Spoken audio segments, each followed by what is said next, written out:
Está no ar mais um episódio do nosso FaloCast e hoje estamos aqui com Felipe Sigolo, que é ex-secretário executivo do Ministério da Educação e possui vasta experiência na gestão de políticas educacionais no Brasil. Trabalhou ao lado de grandes nomes da educação, como a professora Cláudia Costin, e foi coordenador adjunto de programas estratégicos do MEC.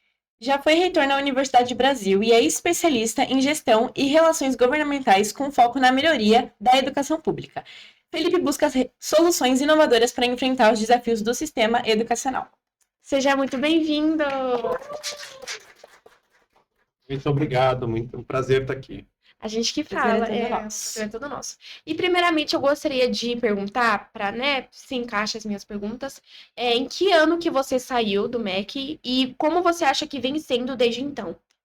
Eu tive 2 passagens no Ministério da Educação. Logo que eu saí da faculdade, eu fui trabalhar com o ministro Paulo Renato no Bolsa Escola. Então, foi a base dos programas sociais. Tinha um desafio que era o ministro Paulo Renato, naquela época do governo Fernando Henrique, de 95 a 2002, o desafio era colocar toda criança na escola. Tinha um programa, um lema, toda criança na escola, no ensino fundamental, que não tinha escola para todo mundo e nem todas as crianças frequentavam. No final dos anos 99, 98, 99, 2000, a gente já tinha conseguido colocar as crianças na escola, mas aí o desafio era que elas permanecessem na escola, porque muitas tinham que trabalhar, muitas abandonavam. Trabalho infantil, né? Então o Bolsa Escola foi criado para que a família recebesse um recurso para poder manter a criança na escola. Então, a gente não tinha programa de transferência de renda há 25 anos atrás. A gente estruturou o programa, fez adesão dos municípios 2001, 2002, e acabou desenvolvendo com a Caixa Econômica Federal o Cadastro Único, que hoje é a base do Bolsa Família, de todos os programas, que tem mais de 50 milhões de pessoas cadastradas e que funciona tão bem. Então, eu tive a oportunidade de participar desde o começo lá no Ministério da Educação, no Bolsa Escola. O secretário nacional era o Floriano Pêssaro, que hoje é diretor da PEX, e junto com o ministro Paulo Renato, Raul Cristiano, que hoje também é o secretário adjunto de Justiça aqui do estado de São Paulo. Enfim, tinha uma equipe, naquela época já trabalhava a Maria Helena Guimarães de Castro, ela era secretária executiva do MEC. Então, foi essa a primeira passagem em 2001, 2002. Bem importante, né? Depois eu trabalhei no governo de São Paulo, trabalhei na prefeitura de São Paulo e voltei para o MEC em 2016. O ministro Mendonça Filho convidou a Maria Helena Guimarães de Castro para ser a secretária executiva do MEC e eu fui o secretário executivo adjunto nesse período de 2016 a 2018. Então, foi uma época muito, muito boa. Eu morria de vontade de voltar para o Ministério da Educação, poder contribuir nas políticas educacionais, e naquela época a gente conseguiu entregar muitos resultados. Eu acho que um dos principais, a Base Nacional Comum Curricular, a BNCC, foi tanto do ensino infantil, do ensino fundamental e do ensino médio, português, matemática e inglês. Acho que padronizar isso para o Brasil inteiro, ter uma base foi essencial, e já está quase, enfim, foi em 2016, 2017, já tem aí mais de 5, 6 anos isso consolidado para o Brasil todo, para todas as escolas. Acho que a reforma do ensino médio também foi importante. Aí eu ouvi de vocês depois desse tempo. A reforma do ensino médio, você diz um novo ensino médio?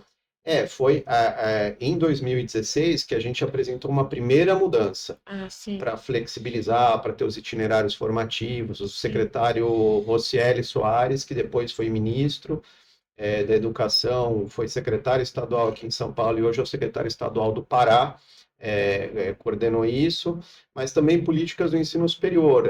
Eu pessoalmente coordenei a reforma do FIES, então o novo FIES saiu naquela época, desde elaborar a proposta, de apresentar para o Congresso como medida provisória, aprovar no Congresso e depois até a implantação, que não é fácil, depende de muita gente, são muitas dificuldades. E foram essas minhas 2 passagens no Ministério da Educação, que eu lembro com muito carinho, com muito orgulho. E aproveitando que você falou sobre a BNCC, eu queria saber qual que é a sua opinião sobre a implementação, né? Tanto na sua em 2018 quanto atual, né? A aplicação e qual foi, na sua opinião, a melhor mudança significativa nas escolas públicas? Olha, a base traz com muita transparência as habilidades e competências. Então, os alunos, a família pode acompanhar disciplina a disciplina, área por área, semestre por semestre ou bimestre, enfim, a cada ano, o que o aluno tem que aprender, o que se espera naquela fase da vida e o que ele está recebendo. Então, ela padroniza isso. Eu acho que foi fundamental. Depois dela apresentada, todos os estados e municípios adaptaram seus currículos. Então, todas acabou. Hoje já tá comum a todos, já funciona bem, mas antigamente não é. Antigamente, eu digo 10 anos atrás, o aluno de um estado aprendia conteúdo diferente do outro. E depois chegava todo mundo no Enem e aí sim tinham distorções graves. Era injusto com quem aprendia menos, porque não estava escrito o que ele devia aprender. Uhum. Então, às vezes mudava de escola, de estado, de cidade, e tinha essa distorção. Agora não. Agora, depois da Base Nacional Comum Curricular, e aí todas as entidades se envolveram, a sociedade civil, a educação, tem muitas entidades importantes da sociedade civil, associações, todos pela educação, enfim, movimento pela base, muita gente se engajou e aí a gente conseguiu padronizar isso para o Brasil inteiro, é um referencial e eu acho que, passado esses anos, foi uma grande conquista para o país. Realmente, então você fala que então, geralmente, o objetivo da BNCC foi padronizar o estilo de educação, estilo não, né? A forma de educação nas escolas do Brasil. Definir as habilidades e competências, o que o aluno precisa saber na terceira série do ensino fundamental, em matemática, em português, nas disciplinas, ele tem a equação de primeiro grau, o mínimo. Claro, as escolas podem avançar mais, pode ir além, mas ele tem que sair do terceiro ano, alfabetização até o segundo ano, no terceiro ano tem as determinadas habilidades e competências, esse conteúdo é padronizado, é o mínimo, é a base. Tá. Em questão ao ensino médio, sua opinião sobre o ensino médio? Em relação à reforma do ensino médio? Que também tem os novos itinerários formativos, como projeto de vida, financeiro. Então, há 10 anos atrás, em 2015, o abandono do ensino médio era de 50%. Então, a cada 2 alunos que entravam, um ficava no caminho e não acabava o ensino médio. No Brasil não mudou muito, ainda é grande o abandono. Sim. Então, foi importante. Qual que era uma das causas que a gente identificou e que não só o Ministério, mas era público, baseado em dados, em evidências. Você tinha um ensino médio de 3 anos, com 13 disciplinas obrigatórias, e o jovem muita gente não queria cursar aquilo. Então, alguns já queriam partir para uma área profissional, ter um ensino técnico, e não precisava cursar determinadas disciplinas. A ideia da reforma foi flexibilizar um pouco isso.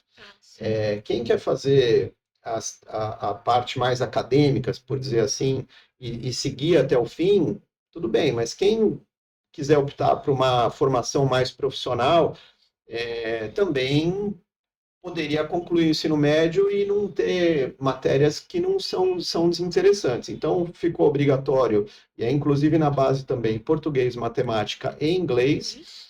E aí, cada estado, que é um regime de colaboração, os estados que fazem, né, a educação do ensino médio, a responsabilidade dos estados, os estados foram criando esses itinerários formativos. Claro, teve problema, às vezes era uma fase de implantação, às vezes eles não tinha a formação toda que precisa, às vezes perto da sua casa tinha um itinerário mais ousado, mais profissionalizante, você queria uma coisa mais acadêmica. Então, a forma de aplicação meio que foi meio errada, assim, você diz. Não errado. Eu acho que foi importante e é um processo de construção, de amadurecimento. Sim. Eu acho que avançou bem. Teve uma segunda reforma do ensino médio, agora recente, que corrigiu alguns ajustes, fez algumas adaptações, mas é super positivo. Eu acho que o saldo é positivo.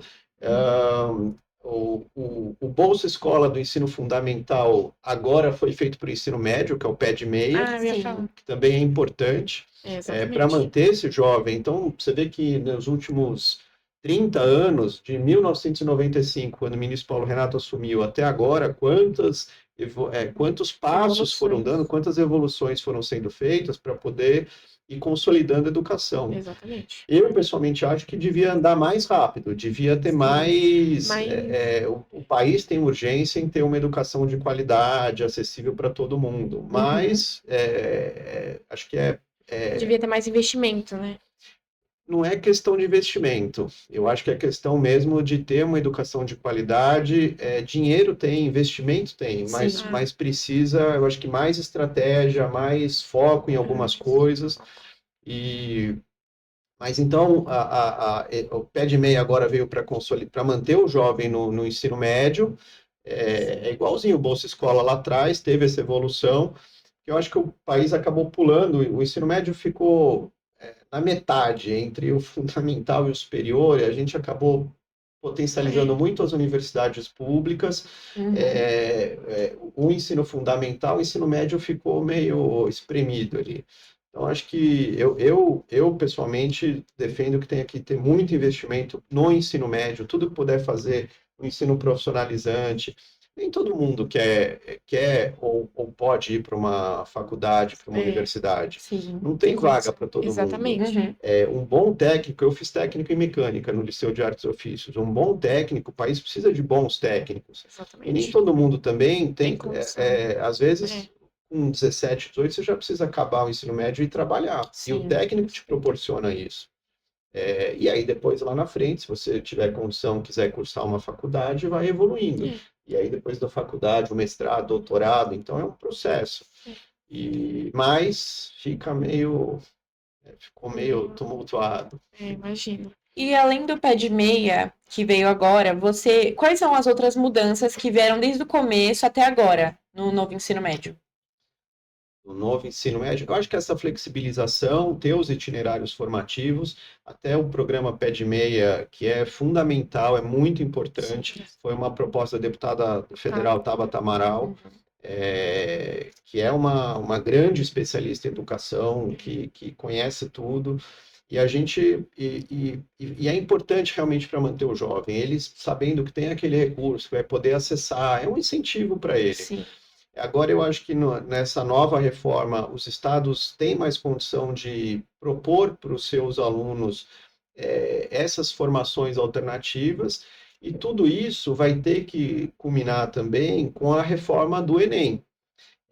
Porque também você não pode dar uma formação alternativa e depois chegar no Enem e exigir todo o conteúdo, que você tinha só para quem cursavam as 13 disciplinas. Então, fatalmente, o Enem tem que ser reformado, tem que ser reformulado, ou tem que ter uma complementação para quem partiu para o técnico, quem não teve o itinerário completo, tem que ter essa... Mas eu acho que o ideal seria ter o Enem devia ter o português, as disciplinas básicas e obrigatórias para todo mundo, português, matemática e inglês, e as outras... E outras disciplinas, outras habilidades práticas, enfim, tem que ter uma forma de avaliar e de medir isso. Por exemplo, com o novo ensino médio, a gente deixa de ter certas matérias, por exemplo, História e Geografia, a gente só tem 2 anos. Agora, o Enem, ele como é que fala? Ele não é prova, ele...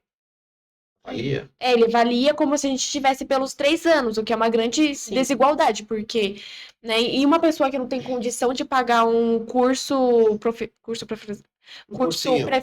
pré-vestibular, então acho que é bem bem tensa essa questão. Concordo totalmente. A grande urgência que eu vejo para o Ministério da Educação nesses próximos anos é reformar o Enem, ter um Enem que seja justo Exato. e que reflita, consiga medir. Então, o Enem é uma prova só para o Brasil inteiro, acaba ficando muito centralizado. Então, talvez dividir por regiões ou por especialidades, por áreas. Para quem quer fazer cursar determinada coisa, tem uma prova diferente, né?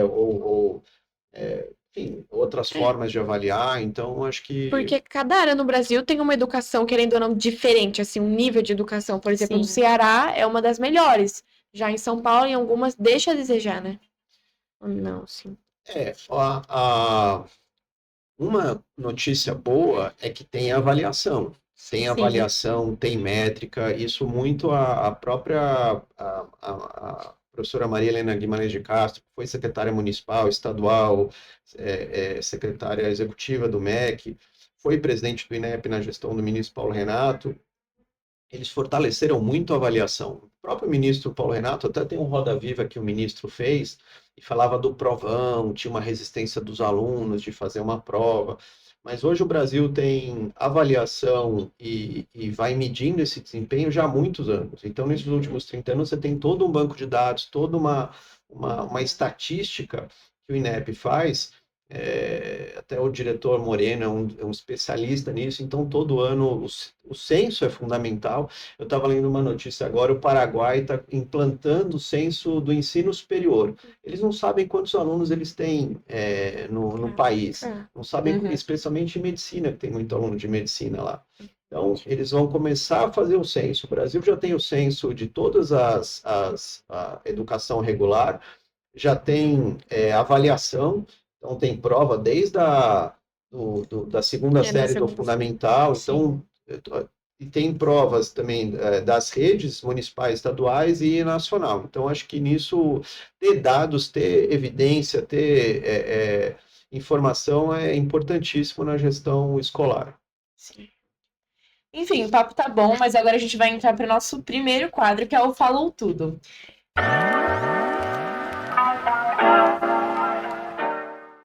Aqui tem 3 perguntas. Eu vou fazer 3 perguntas, a Bia vai fazer 3 perguntas e você vai realmente falar tudo que você acha sobre essas perguntas. Quer começar? Pode ser. Qual é o maior desafio do governo para melhorar as escolas no Brasil?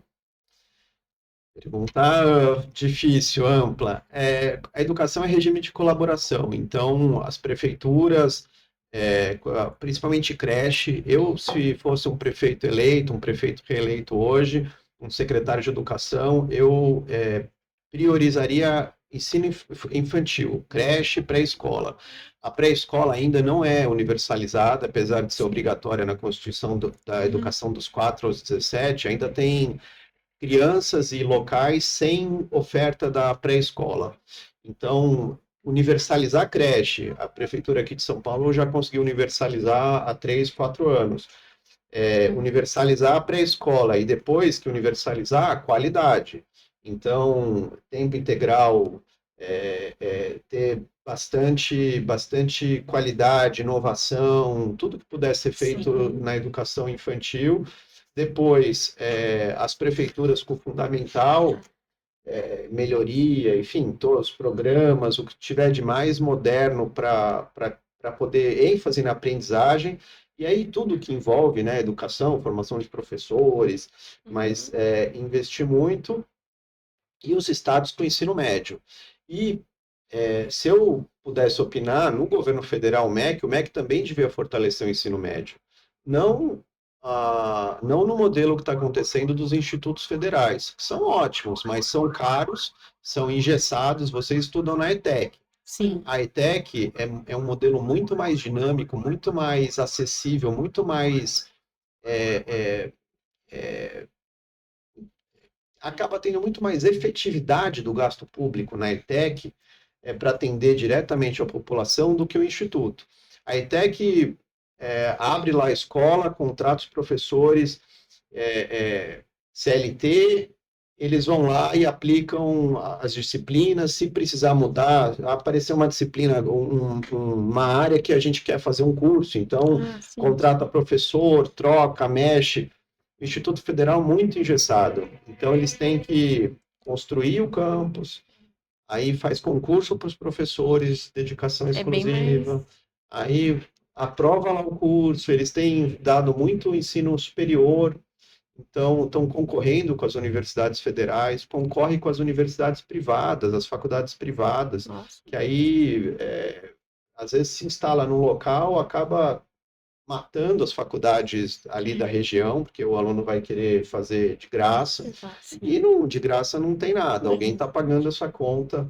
Então, eu, na minha opinião, acho que o governo federal devia investir no ensino médio, com coisas como o pé de meia, e se for ajudando os estados a ter uma educação de tempo integral, nessa fase é melhor você ter tempo integral no ensino médio, que é onde você pode capacitar bem o jovem, onde ele está mais ávido a aprender, com atividades complementares e com uma educação regular mesmo. O ruim é que às vezes nem todo mundo consegue o tempo integral, né? Porque muitas vezes adolescentes que não têm condições têm que trabalhar, né? Por isso que o pé de meia pode ajudar e também ter outras formas de ajudar esse jovem, a família desse jovem, que ele fique nesses 3 anos dedicado. E eu também defendo, não devia ter ensino médio à noite. Sim. O noturno é muito ruim para uma criança, não é uma criança, é um mas um adolescente aí de 14, 15, 16, 17 anos estudar à noite. Então é muito desumano. Poderia ser investido, ter o apoio para a família desse jovem, manter ele estudando e de preferência em tempo integral, para ele ter o máximo de conteúdo em várias áreas. Exatamente. Próxima pergunta. Quais as mudanças você acha que precisam começar agora para as escolas melhorarem no futuro? Eu acho que tem melhorado, a gente tem bons exemplos, muitos, enfim, notadamente, né, os mais famosos, mais Piauí, Ceará, Goiás, Pernambuco, aqui em São Paulo mesmo, Santa Catarina, acho que tem bons exemplos de evolução na educação, acho que é um processo que vem avançando, mas agora acho que muito da tecnologia, né, da educação, inteligência artificial, formas de aprender, enfim, acho que aos poucos as redes estão se adaptando e vão melhorando cada vez mais, e tem que ficar em cima para ir batendo as metas de débitos, resultados, e garantir que esse fluxo todo ninguém fique para trás, ter recuperação, ter esse acompanhamento integral para o jovem, para o adolescente conseguir chegar até o ensino superior. O ensino superior vive uma crise hoje, de desinteresse, de vaga ociosa, e aí afeta muito o país todo, a produtividade do país, a mão de obra, emprego. Então, educação sempre é prioridade, precisa de muito investimento, muita atenção, garantir essa qualidade para todo mundo. Exatamente. Você acha que a escola no Brasil está preparada para o mundo de hoje? Se sim ou se não, por quê? A escola do Brasil vai ser um grande desafio para os gestores, para a área pedagógica, com essas transformações tão rápidas. Hoje eu vi que foi sancionado aqui em São Paulo a proibição do celular. Você fez uma cara já não gostou. Mas eu acho que é importante, especialmente para os mais novos. Minha filha tem 15 anos, aí eu mando uma mensagem para ela ler depois, ela responde nada, falando, mas você não está na aula? Você fica disperso. Você fica disperso. Então, está concentrado, não tem nenhum problema urgente que um adolescente precise resolver ali para responder uma mensagem na hora. Então, eu acho que é importante isso, voltar a ter o recreio, a hora, a convivência, barulhenta ali, todo mundo conversando, brincando, aproveitar esse momento da escola. A escola não é só... a escola é convivência, a escola é aprender com outros, com a diversidade, né? Então, acho que essas mudanças, essas adaptações que a gente tem que ir olhando o que está acontecendo pelo mundo e tentar adaptar também aqui no Brasil e ter formas de focar bem na aprendizagem. Está aprendendo, está conseguindo ter esse desenvolvimento, eu acho que é um grande desafio, porque as mudanças hoje são muito rápidas, né? Sim. Mas muita gente fala, pensa num hospital 100 anos atrás. É completamente diferente de um quarto, um leito hoje. Tem toda a tecnologia, o desenvolvimento. Pensa numa fábrica, antes agora robô, tal. Pensa na educação, a carteira enfileiradinha. Então, ter também essas metodologias inovadoras. E aí, acho que aos poucos, não só uma lousa digital, os computadores, mas novas formas também da disposição das carteiras, a formação dos professores. Eu acho que tem muito... Acho que aos poucos está avançando bem. Só que o que eu acho é que, tipo assim, por exemplo, a proibição de uso de celulares na escola, por um certo lado, como você falou, convivência, é muito boa, mas por um lado ela é muito ruim, porque, por exemplo, na nossa escola, a gente tem que usar o celular para fazer atividades. Por exemplo, a gente não tem apostila, porque, infelizmente, a escola não tem a estrutura, a verba suficiente para comprar toda uma apostila para mais de 400 alunos, né? Porque é 40 alunos por sala, enfim. E aí a gente tem que tirar foto da apostila do professor, que às vezes nem tem, e aí assim a gente fazer. Então, acho que para proibir, eu acho que também por trás, é que eu não li muito bem direito. Exatamente. Mas eu acho que tem que ter por trás algo muito mais elaborado para a gente conseguir também aprender. Porque, a não ser que a gente vá nos laboratórios, mas a internet é péssima, e também eu acho que talvez, dependendo de certo tipo de pessoa, porque tem gente que aprende melhor... como é que fala? Por livros, tem gente que aprende melhor eletronicamente, e aí às vezes pode dispersar também. A internet também às vezes pode ser ruim, enfim, acho que é bem questão da estrutura da escola mesmo, e o quão que eles vão se importar em arrecadar dinheiro, não sei se tá certo falar assim, né? Para comprar apostilas necessárias, tudo que é necessário para substituir o celular. Mas e o Grêmio lá, não tá conversando com a direção da escola para ter a apostila, para ter o material? Não, tem o Grêmio? Tem Grêmio. A única coisa que eu vi eles fazendo assim foi doar para as ONGs, né? ONGs, para as ONGs, quando aconteceu o Rio Grande do Sul. É que também eu acho que o Grêmio ele é muito fechado lá, né? É muito fechado. Eu nunca vi eles conversando, assim. Mas acho que... E tem representante de classe? Tem. Até tem uns professores que, assim, meio que resolvem o problema com o nosso professor de química. Nossa. Às vezes ele passa exercícios assim, porque a gente tem uma televisão. Ele passa os exercícios na televisão, a gente copia lá por questões, responde, e depois ele passa. Só que o problema nisso é até bom, por causa das apostilas. Exato. É bom. Nosso professor de matemática, por exemplo, ele tem a apostila, a gente tem que tirar foto, enviar no grupo, os representantes. Exato. Mas, voltando nisso da televisão, às vezes tem uns alunos que são mais lentos para escrever, outros são mais rápidos. Então, tem que assim, professor, você pode passar, por favor, a questão? Não, mas ainda tô copiando. E também tem a questão da lousa. Tem professor que escreve na lousa as questões, eu acho que é bom. É uma resolução do problema. É que a gente, tipo, o tradicional ao mesmo tempo é bom e ao mesmo tempo tem que mudar. Sim.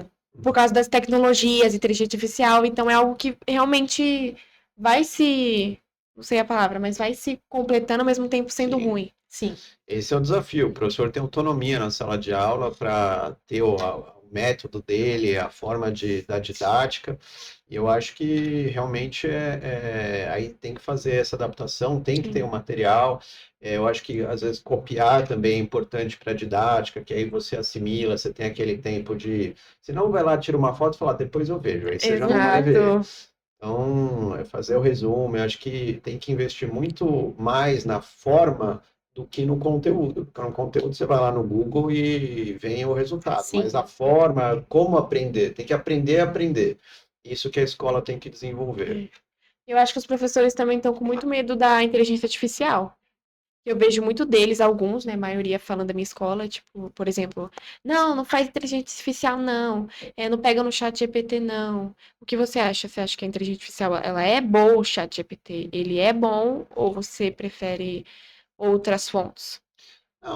Não tem como ir contra a tecnologia. Sim. Eu acho que tem que usar a favor. E a inteligência artificial vai ser parte do dia a dia de todo mundo. Eu acho que ajuda, é muito útil, tem que saber como aplicar. Então, cada área tem que se adaptar, ver como é que a gente. Então, mas defendo que seja usado, sim, mesmo em sala de aula não vai ser, faça um trabalho assim, assim, assim, aí vem lá o texto, você copia e Não. cola. Então, tem que usar, tem que estimular. Esse é o grande desafio das mudanças muito rápidas, essa parte do ensinar do aprender a aprender, que é o grande desafio. Os professores precisam estar muito bem capacitados, precisam estar muito bem formados, essa formação contínua do docente. Isso tem que ser investido, tem que ser permanente. O professor também tem que ficar aprendendo, não só o aluno, né?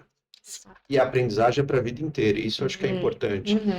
Outro dia teve uma polêmica que a moça estava na faculdade com 40 anos, imagina. Eu vi. E humilharam ela, né? Humilharam ela. Mas eu já, quando fui reitor, teve um senhor, tinha quase 80 anos, se formou em Direito. Um outro amigo, o Fernando Risolo, ele se formou em Medicina, ele tinha quase 70. Eu vi na internet. Então, a aprendizagem é para a vida inteira, não tem mais essa restrição de idade, e quando você conseguir fazer no seu tempo, você pode começar uma carreira.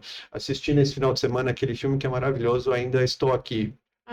A Eunice Paiva se formou em Direito com 45, 47 anos, para começar uma carreira, e foi isso que sustentou a família inteira.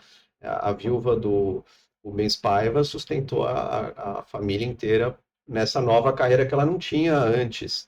Então, a aprendizagem é para a vida inteira, isso tem que também ser uma coisa importante. Quando você é mais novo, você tem mais disponibilidade e tal, mas depois você ainda pode acessar e precisa ter incentivo para isso. Exato.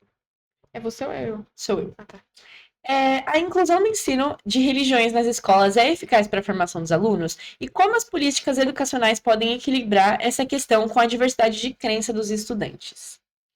Olha, eu defendo que tenha todas as opções. Cada um escolhe aonde quer se matricular, público, privado, com uma determinada orientação católica ou não, ou de outras crenças. Tem muitas.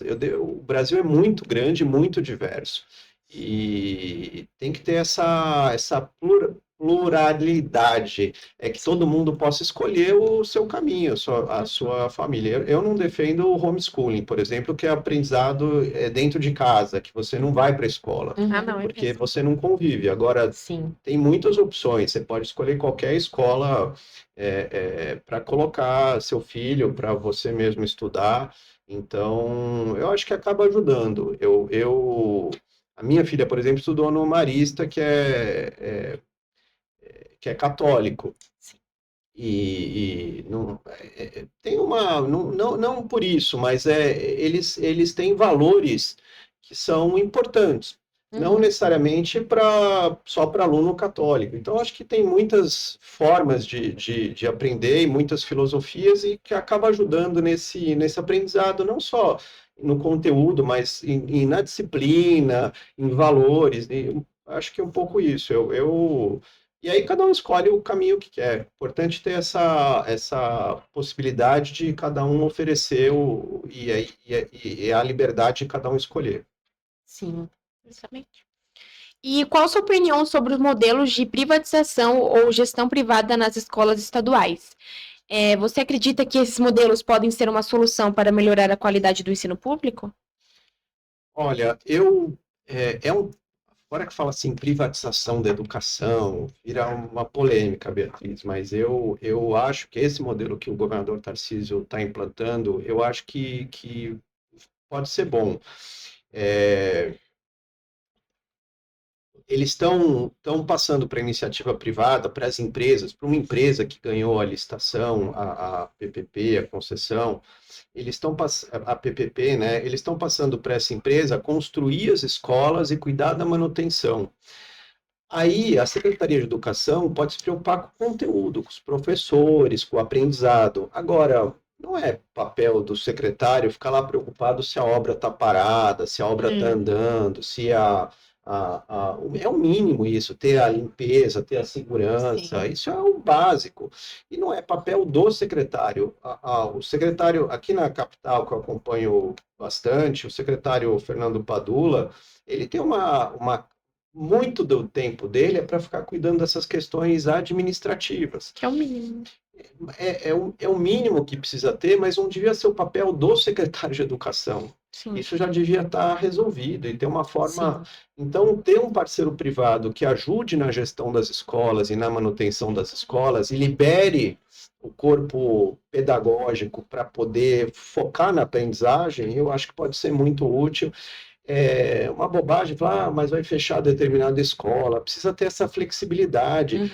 Uhum. O Brasil é muito dinâmico, as cidades são muito dinâmicas e às vezes tem uma região que cresce mais, outra região, a população está diminuindo. Não nasce tanta gente como nascia 10, 20 anos atrás. Então você precisa tirar a escola, fechar a escola num lugar e abrir duas em outro. Sim. Precisa ter essa flexibilidade, mas falar, vai fechar uma escola, cria uma polêmica enorme, como está acontecendo aqui no centro. Então, mas você precisa ter onde tem demanda efetiva e oferecer, eu insisto, a qualidade da educação que é fundamental. Qualidade é garantir que o aluno aprendeu, e aí você tem formas de medir isso. Exatamente. Como você acha que os alunos deveriam ter a voz nas decisões escolares? E o que deveria ser feito para que os jovens participem mais das escolhas sobre o que é ensinado? Boa, Gabi. Eu defendo muito o protagonismo do jovem. Eu fui presidente do diretório acadêmico da faculdade que eu estudei, da FEI, a Faculdade de Engenharia Industrial. Tive a oportunidade de ser vice-presidente da União Estadual dos Estudantes. Que legal. Que também, de 99 a 2001, foi uma época muito boa, assim, eu aprendi muito com o movimento estudantil. Grandes líderes hoje no Brasil passaram pelo movimento estudantil e aprenderam bastante. Por exemplo, o Eduardo Saron, presidente da Fundação Itaú, ele foi da UNE.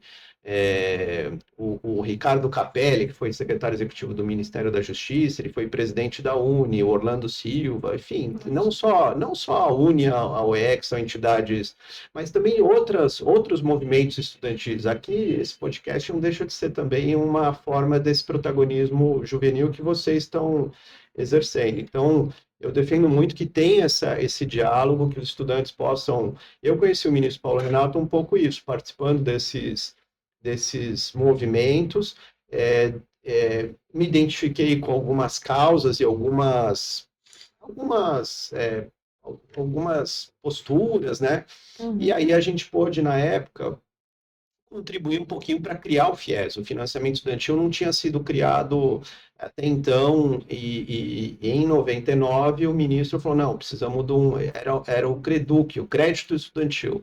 Em 99 teve uma lei para virar o financiamento estudantil, e a partir daí que pôde ajudar os estudantes a conseguirem esse financiamento para o ensino superior privado, que é fundamental também, que tem 80% dos alunos no Brasil.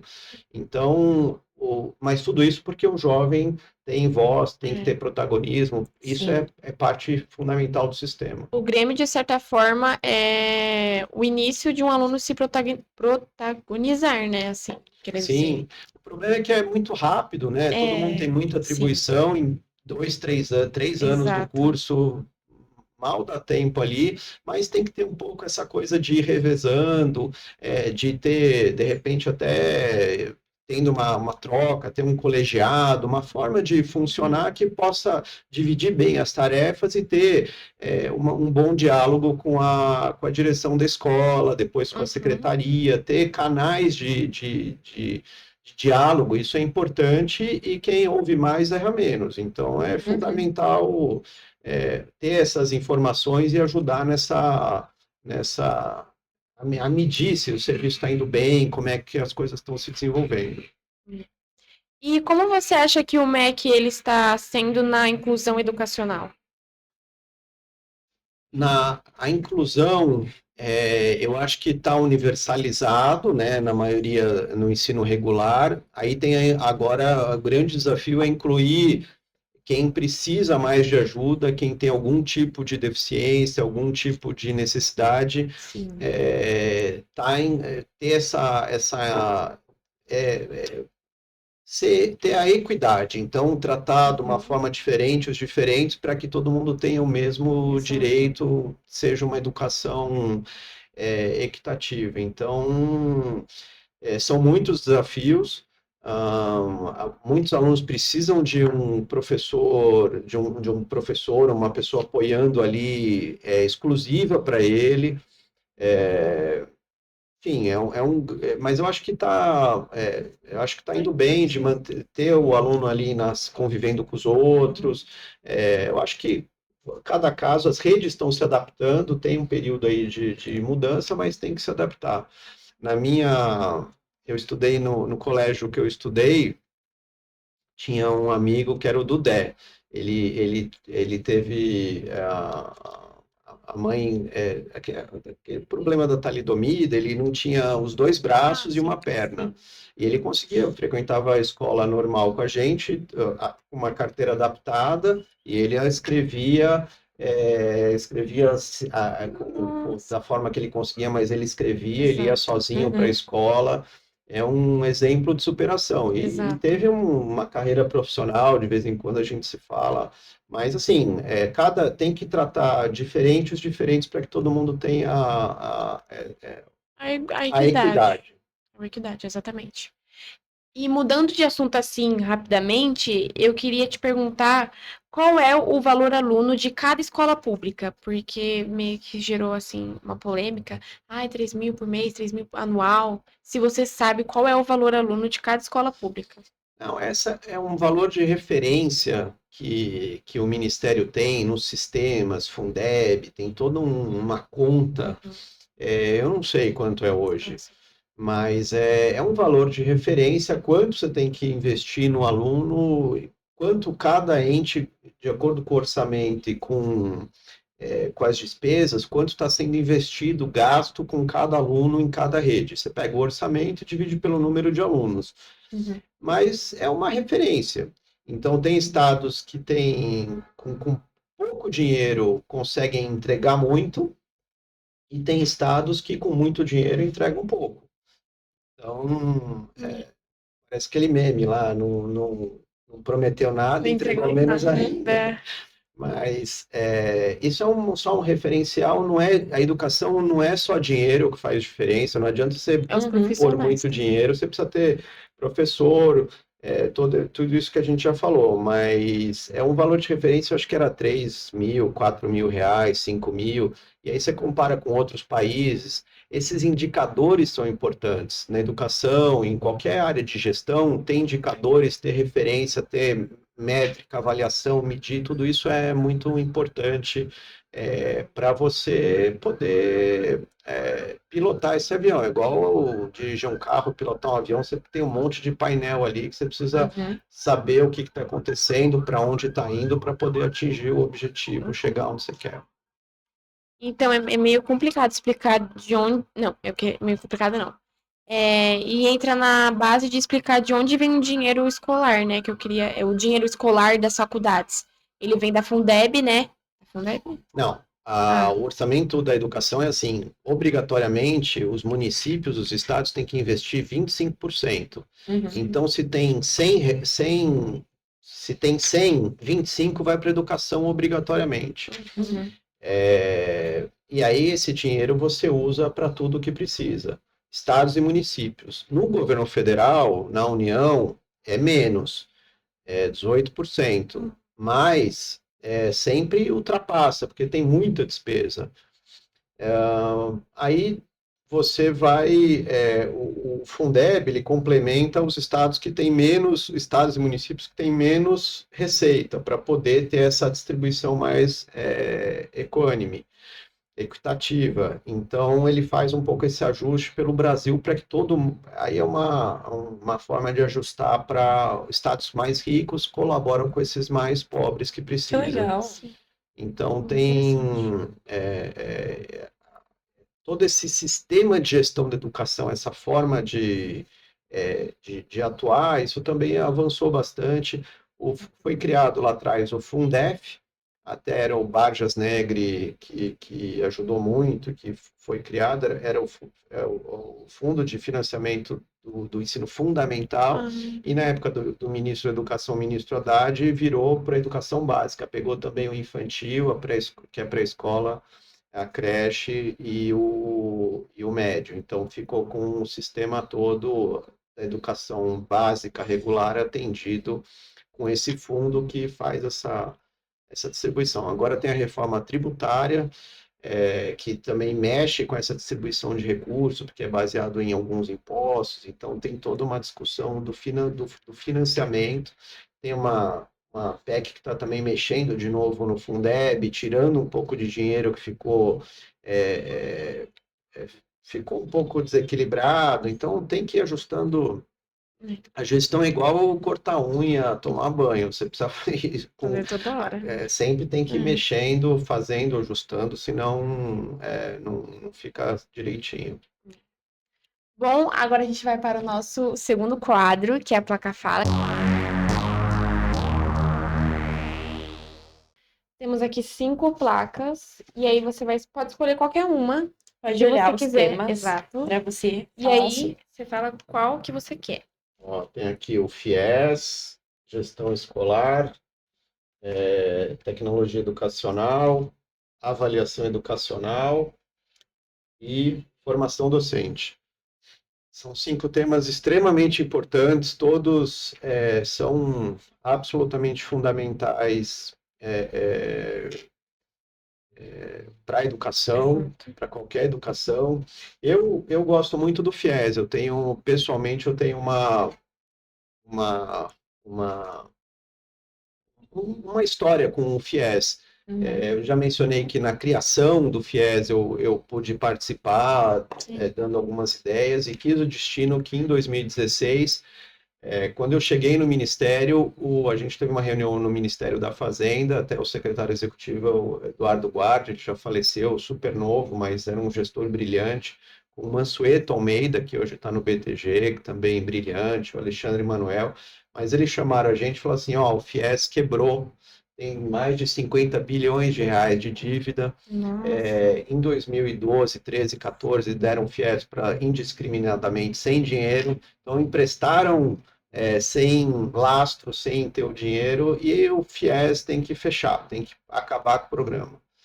E, enfim, não é possível. O FIES é importante para os estudantes, 80% está no ensino superior privado. Então, ele falou, bom, se não vai fechar, reforma, apresenta uma proposta. Então, eu, pessoalmente, fiquei incumbido de conversar com todo o setor, construir um texto para ajustar, tanto do ponto de vista financeiro, legislativo. A gente construiu esse texto, aí conseguiu com o presidente da República, na época era o presidente Michel Temer, junto com o ministro Mendonça Filho, a gente conseguiu que eles apresentassem como medida provisória, pela urgência do assunto, foi apresentado como medida provisória, aí falou assim, se você quiser MP, agora você vai lá no Congresso conversar. Então a gente fez audiência pública, conversou com os deputados e senadores, explicou da importância das melhorias, porque realmente precisa de dinheiro, precisa de uma forma melhor de gestão do programa. E isso que a gente propôs. O modelo inspirado foi o da Austrália, que você desconta uma porcentagem do imposto de renda. Quem não tem renda não precisa pagar, tem um fundo garantidor. Quem tem um pouco mais de renda paga mais rápido, não que paga mais, mas paga mais rápido num tempo menor. E quem tem ali uma renda média paga no tempo que foi estipulado. Então, muitas dessas melhorias ainda estão sendo implantadas, não foram levadas até o fim, estão ainda em ajuste com Receita Federal, com outros parceiros, mas tudo isso já tem previsão na lei. O FIES não foi alterado, foi aprovado no final de 2017, a gente está no final de 2024, nesses 7 anos, continuou a mesma legislação. Então, é sinal que não que está funcionando muito bem, mas está funcionando e que ninguém... Tudo bem, mexer é bom, sempre é bom melhorar, mas propõe, aprova no Congresso, faz toda essa... É difícil ter esse consenso, mas eu fiquei feliz que a gente pôde aprovar o novo FIES. No Brasil... Beatriz, o Brasil precisa ter 200 mil bolsas por ano para financiamento estudantil privado para a faculdade. Está chegando só em 50 mil. Então, tem uma lacuna grande e é muito por falta de recurso. O MEC acaba tendo que colocar dinheiro na educação básica, que é a prioridade, óbvio, e aí acaba não colocando todo o dinheiro que precisava para o ensino superior privado para ajudar que o estudante depois consiga pagar. Porque para 200 mil só ter 50 é muito pouco, né? E olha que eu só consegui me formar, eu fiz uma faculdade privada. Eu tive o FIES na época. Ah, sim. E por isso que eu também passei a acompanhar e me interessar, porque meu pai, funcionário público, tinha 3 filhos na faculdade, e aí ficou bem apertado. Então eu consegui ter um FIES. Uma das melhorias do FIES lá de 99 foi tirar o critério... ter critério técnico e transparente para seleção, e depois a gente fez essa reforma que eu acho que tem um bom potencial, precisa... tem outros programas também de financiamento do jovem, o Pra Valer, tem muitas alternativas hoje no mercado, boas alternativas, mas assim, alguém precisa apostar no jovem. Precisa ter um fiador, precisa ter... E o dinheiro voltar para o sistema para alimentar o outro. Então, se eu estudei e eu pago, você agora tem a oportunidade de pegar esse dinheiro e estudar. É meio como se fosse uma pirâmide. Ou então, eu acho que no ensino superior privado precisa ter essa ajuda para um fundo garantidor e para retroalimentar todo o sistema, e não vai ter ensino público para todo mundo. Muitos países nem têm nenhuma vaga de educação pública, tem bolsa. Como eu acho também, Beatriz, Gabi... todo mundo que está aqui acompanhando, é uma proposta mais polêmica, mas assim, não dá para ter tudo de graça para todo mundo. Então, quem está na educação pública que pode pagar, devia pagar. Não imediatamente, mas depois de um tempo formado, 5 anos, 10 anos, se você puder ter um acréscimo no seu imposto de renda para esse dinheiro vir para formar outros jovens, deveria ter. Uma outra coisa, uma outra inovação que a gente fez em 2018 foram os endowments, os fundos patrimoniais. Você cria um fundo permanente com dinheiro de ex-alunos, dinheiro de empresas, para ajudar também na gestão da escola, como tem essas grandes faculdades no exterior, Harvard, Yale, tem lá grandes fundos bilionários que ajudam a ter bolsa. Por isso que é tão bom assim, né, lá. Por causa que tem uma certa chuva. Isso ajuda, ter dinheiro e poder financiar, poder reter talentos, é importante. Então, isso muitas instituições agora estão fazendo. Tem um projeto de lei no Senado que a gente defende que isente de imposto, porque que lá nos Estados Unidos eles doam, em vez de pagar imposto, eles acabam doando para grandes causas, porque tem um incentivo. Então, a gente está defendendo que também tem aqui no Brasil, e tudo isso vai compondo essa educação de qualidade que todo mundo almeja. E eu não sei se essa pergunta é muito invasiva, se você sabe também, mas o porquê que o FIES, ele gerou muita dívida. Se era para algo ser bom, né? Assim, as pessoas. Não tem nada invasivo, é tudo público. Em 2012, eles mudaram a forma. Eles tiraram o fiador e eles deixaram qualquer um que quisesse podia pegar. Então, o FIES passou de 50 mil, 100 mil atendimentos para 200, 300. Em 2014, chegou a 750 mil contratos em um ano. Um ano? Então, você tem 1 milhão de estudantes no ensino, você tinha naquela época uns 800 mil estudantes, então, entrando. Então, todo mundo teve FIES em 2014. Só que prejudicou todo mundo agora que não tem FIES 10 anos depois. Nenhuma política pública pode ter tanta variação. Você precisa ter uma coisa contínua, permanente, para poder ter essa continuidade mesmo, perpetuar a política e os resultados. Então, você teve um crescimento muito grande, o governo teve que desembolsar muito dinheiro para pagar essa formação e estourou em 2016.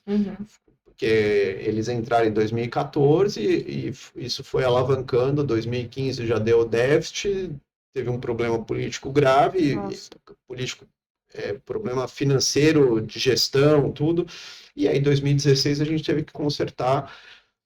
E isso acabou entrando no déficit do país e todo mundo pagou essa conta. Foi dado baixa, o governo perdoou parte das dívidas, muita gente fazendo curso ruim, pagando caro, e depois ficou desempregado, porque não fez um curso que queria. Acabou pegando um FIES de um curso que não era o que ele desejava. Então, teve muita distorção nesse período. Talvez queriam acertar, mas acabou sendo ruim. Nesses anos de 2013, 2014, teve muita distorção e eu acho que foi um momento muito atípico da vida nacional. Mas agora acho que eles têm corrigido, e eu acho que ter mais recurso para o financiamento estudantil é fundamental. A gente chegar nesse mínimo de 200 mil alunos não é um chute, a gente fez uma projeção, um estudo, parte que não precisa ter mais que isso, porque as pessoas podem pagar, mas esse mínimo de 100, 150, 200 mil alunos por ano, isso é fundamental e precisava ter todo ano e não está tendo. Então, por isso também está diminuindo o número de alunos, por isso também está crescendo os alunos no ensino à distância, por isso que você tem aí uma mudança desse perfil. Eu acho que quando você falou que, acho que em 2014, né, com mais de 700 mil contratos, acho que tinha até pessoa que nem precisava e com certeza se aproveitou, que entra naquelas coisas de elite, que muitas pessoas, porque a escola é a faculdade pública, óbvio que ela pública é para todos, mas eu acho que entra muito numa questão da elite se preparar e algo que era para ser muito para gente não, né? Mas para classes que infelizmente não conseguem, a elite vai, invade e toma um lugar, sendo que com certeza ela tinha muito mais condição de pagar uma faculdade privada boa e vai para uma faculdade pública e se aproveita do FIES, como aconteceu, e toma o lugar de muita pessoa que realmente necessita daquilo. Um dos referenciais, o custo aluno de uma universidade federal é muito mais alto do que uma universidade privada. Então, enfim, eu acho que tem que ter de tudo, tem que ter todos os modelos, mas falta um pouco esse apoio para as faculdades privadas. Hoje são 2.500 faculdades privadas no Brasil, o número de alunos tem caído, tem uma crise, os cursos têm mudado, né? É difícil hoje ficar 5 anos estudando engenharia, 5 anos estudando direito, 6 anos medicina. Então, essa é uma outra reforma que vai ter que ser feita quais os cursos que são importantes, como é que dialoga com as profissões que tem. Vai ser um mundo novo e num curtíssimo espaço de tempo. E além das mudanças negativas que tiveram de 2014 para cá, você percebeu quais outras mudanças negativas no FIES? de 2014 para 2024? Não, eles emprestaram muito, quebrou, o programa quebrou, não tinha dinheiro para tudo isso que foi emprestado, e aí a gente teve que corrigir, então foi corrigido. Outro exemplo que eu cito que acabou sendo ruim foi o Ciências Sem Fronteiras. Vocês não conheceram, mas há 10 anos atrás tinha um programa que chamava Ciências Sem Fronteiras, 2012, 13 também. O governo dava uma bolsa para o aluno estudar lá fora, numa universidade do exterior. Só que também durou pouco tempo, porque gastaram tudo de uma vez. Né? Nossa. Não tem. Ao invés de ter lá 5 mil alunos por ano, 10 mil, ter uma coisa contínua e ter o dinheiro lá para frente, usaram tudo num curto período de tempo. Então, algumas coisas, assim, não precisa ter continuidade. Você precisa ter uma coisa que vá durar para gerações. O FIES tem 25 anos, 26 anos já. Então, foi uma política bem sucedida, que com resultados, e eu acho que todas essas têm. Formação docente tem que ser contínua, avaliação educacional tem que ser contínua, tudo isso já já está acontecendo há algum tempo.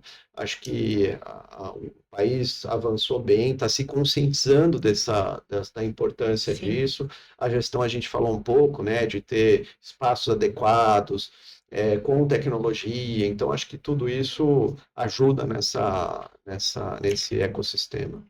Bom, o nosso podcast está chegando ao fim, mas antes a gente tem uma dinâmica para você fazer. A gente vai te dar uma lousa com uma caneta e a gente quer que você escreva um recado que você daria para todos os alunos, todos os jovens do Brasil. E todos mesmo. Que responsabilidade, hein? Eu acho que a educação é para a vida toda. Sim. Educação Educação é essencial, né? Para todas as idades, igual você estava falando da faculdade, das pessoas que fizeram faculdade com você, um moço lá de quase 70 anos. Eu vi na internet esses dias um senhorzinho de 80 anos fazendo medicina, coisinha mais fofa. E é bom saber que as pessoas, tipo, que têm mais idade se interessam. Se querem. Só que a gente também precisava. Precisava focar mais no agora, né? Tem jovens que não se interessam muito pela educação. Educação, vira pra lá pra câmera. Educação essencial e para a vida toda. Aprenda sempre. Bom, a gente agradece muito, né, Gabi, por você ter vindo aqui. Muito obrigada mesmo, é uma honra. Obrigado, Beatriz. Obrigado, Gabi. Obrigado a todo mundo aqui do FallouCast. Exatamente. Bom, gente, e se você é um especialista ou um aluno e quer ser... Eita, essa câmera aqui eu sempre esqueço. E se você é um especialista ou um aluno e quer ser entrevistado, não esqueça de acessar o link do nosso Instagram, entrar lá e se inscrever. E também não esqueça também, se você quer ajudar a gente, apoiar a gente, é um doador, não esqueça também que vai estar lá no nosso Instagram. Bom, muito obrigada novamente. Muito obrigada. E é isso, um beijo. Tchau, gente.